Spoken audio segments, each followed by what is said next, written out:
அடுத்ததாக பார்க்கக்கூடிய ராசி யார்? விருச்சகம். விருச்சகத்துக்கு என்ன? பட்டீஸ்வரம். பட்டீஸ்வரம் துர்கையை சரணாகதி அடைவதும், துர்கை சன்னிதானத்தில் 1 கிலோ நல்லெண்ணெயோ ஒரு 38 உதிரி எலுமிச்சு பழத்தையோ 100 கிராம் விபூதி 100 கிராம் குங்குமத்தை கொடுத்து 5 பழம் மட்டும் திருப்பி வாங்கிக்கணும். உதிரியாக தான் கொடுக்கணும், மாலையெல்லாம் கொடுக்கக்கூடாது.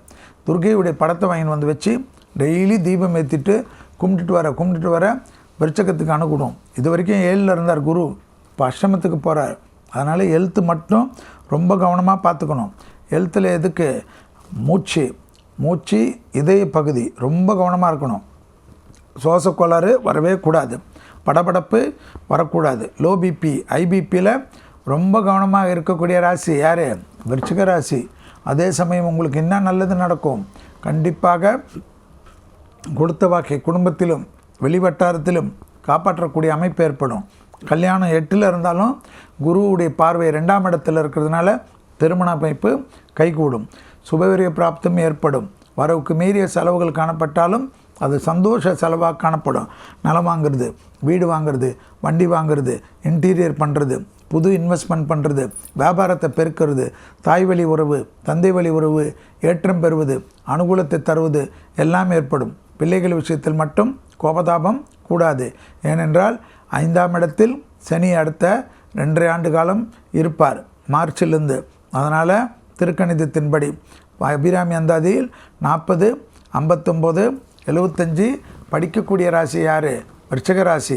தேகாரோக்கியத்தில் கவனம். தூக்கமின்மை தான் பெரிய தொந்தரவு வரும். எனவே தூக்கம் வர வேண்டுமென்றால் உடற்பயிற்சி செய்ய வேண்டும். தூக்கம் வர வேண்டுமென்றால் தியானம் செய்ய வேண்டும். கண்டிப்பாக மற்றதெல்லாம் நல்லது நடக்கும். பணம் விஷயத்தில் கவலையே வேண்டாம், பெரிய சாதனை பெறுவீர்கள். கூட இருக்கிறவங்க, உறவு, சொந்த பந்தம், நட்பு, அவங்க தான் உங்களுக்கு எதிரியாக மாறுவாங்க. உங்களை பற்றி புறம் பேசுவாங்க. அதனால் ரொம்ப மன வருத்தம் ஏற்படும். சந்திரன் நீச்சமான ராசிக்காரங்க விருச்சகம். டக்குன்னு மூளை சூடாயிடுவீங்க. ஏன் இப்படியெல்லாம் இருக்கிறீங்க? நான் உங்களுக்கு இவ்வளோ நல்லது தானே பண்ணுறேன், எனக்கு எல்லாமே துரோகம். தெய்வத்தை மட்டும் நம்புங்கள், துர்கையை மட்டும் நம்புங்கள். வீடு பக்கத்தில் இருக்கிற எந்த துர்கை தெய்வத்தையும் பட்டீஸ்வரன் துர்கையாக நினைத்து கும்பிடுங்க. அந்த தியானத்தில் கொண்டு வாங்க. அந்த அம்பாவை நினைவில் கொண்டு வாங்க. அந்த அம்பா படத்தை டிபியில் வச்சுக்கோங்க. எப்போ வேணுமானாலும் பாருங்கள். அந்த பட்டீஸ்வரம் பாதத்தை பார்க்க ஜெயம் ஏற்படுமா? விருச்சகத்திற்கு எல்லாவற்றிலும் சாதிக்கலாம் என்ற நம்பிக்கை ஏற்படுமா? அனுகூலம் ஏற்படுமா? விருச்சகத்துக்கு ஞாபகம் வச்சுக்கோங்க.